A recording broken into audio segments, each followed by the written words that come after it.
Merci d'être ici et de partager ton témoignage sur les migraines. Est-ce que tu pourrais juste te présenter pour la caméra? Oui, OK. Je m'appelle Michel Bergeron. J'ai 57 ans et je fais des migraines depuis que j'ai l'âge de 6 ans. Fait que comment ça a commencé, cette histoire-là de migraine? Tu étais enfant?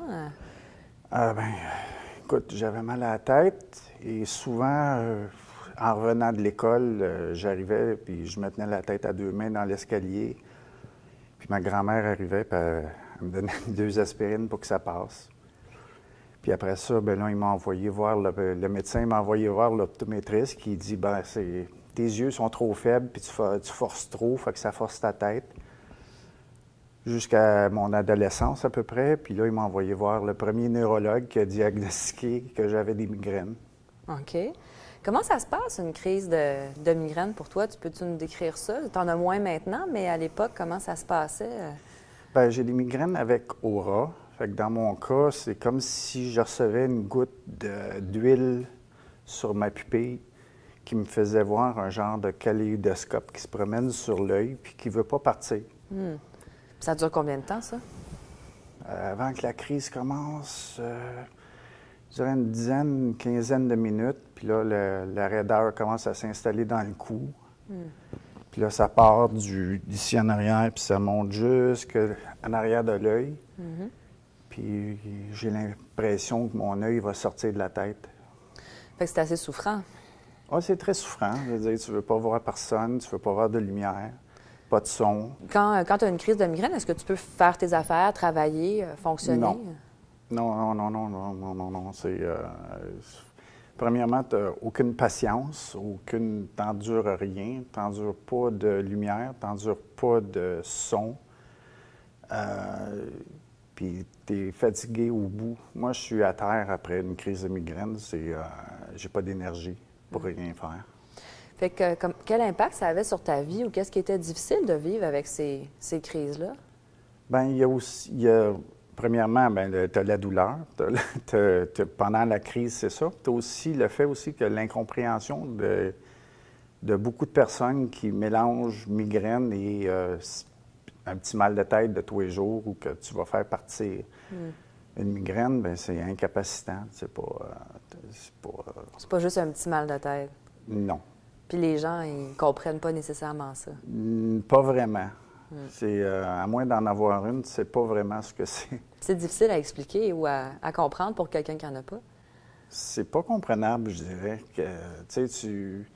C'est dur de comprendre le mal de quelqu'un d'autre. C'est comme la maladie un peu...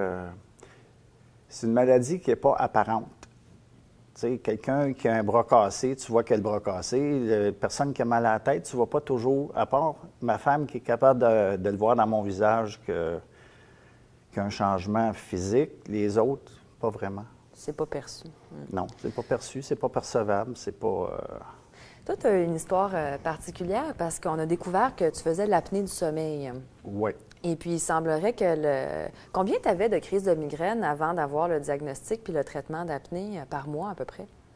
5, 6, des fois plus, mais c'était à divers degrés, pas toujours avec aura. C'était plutôt des migraines le matin à mon réveil. Je me réveillais avec un mal de tête, migraine.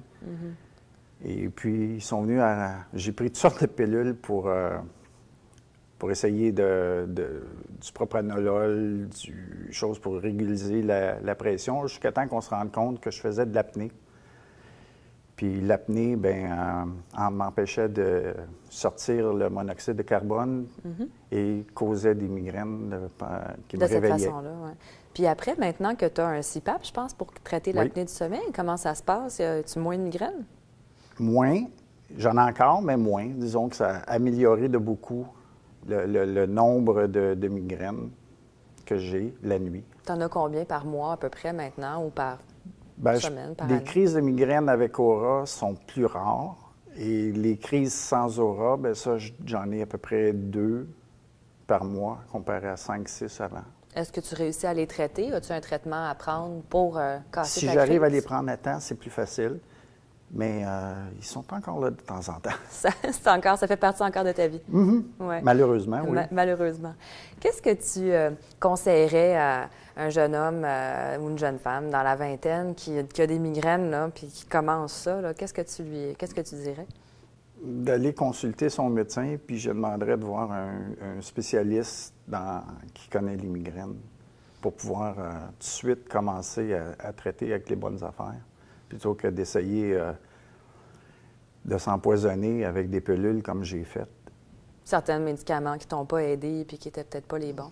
Non, mais à un moment donné, tu as comme une accoutumance aux analgésiques. Puis quand t'en prends pas, bien, ça cause des migraines. Puis en tout cas, j'ai passé par là. Fait que ça fait des céphalées rebonds. Oui. Exactement. Fait que, est-ce qu'il y a autre chose, un mot de la fin que tu voudrais nous dire sur non, tes là, mots de je sais tête? pas. Ils vont trouver une cure à un moment donné, j'espère. Avec la recherche, peut-être? Peut-être. On l'espère. Avec un site comme Migraine Québec. Fait qu'en attendant, je vais te remercier, en fait, d'avoir partagé tout ça avec nous pour les autres personnes qui écoutent, puis peut-être qui vont apprendre des choses qui vont les aider pour le futur. Bien, merci beaucoup de votre travail. Merci beaucoup.